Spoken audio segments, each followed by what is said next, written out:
People are whispering in the ears of Congress and the administration right now, making the claim, as they do every single year, that the sky is going to fall if Egypt doesn't get its $1.3 billion. All of it, all of the $1.3 billion, as they have every year since 1987.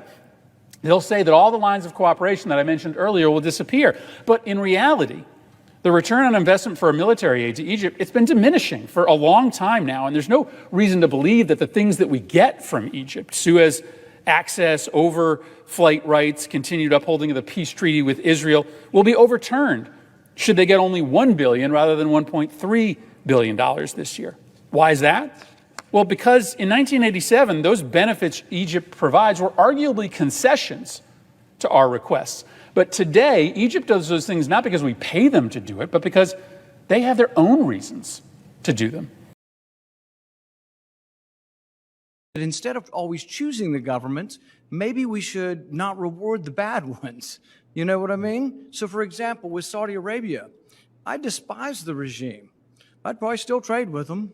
I probably wouldn't cut them off completely. I wouldn't sell them any more arms. And after they killed Khashoggi, they shouldn't have got one bit of our armaments.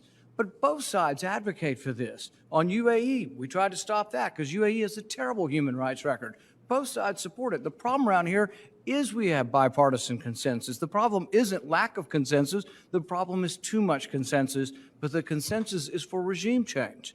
Are any of the lessons you've learned from the failure of Iraq war, Libyan war, the chaos, the vacuum, and more terrorism that occurred and more lives that were lost, and then to go on to Syria? I don't get that there's been a lesson learned. Is there any kind of lesson learned on your part that regime change may not be the best thing for us in the Middle East?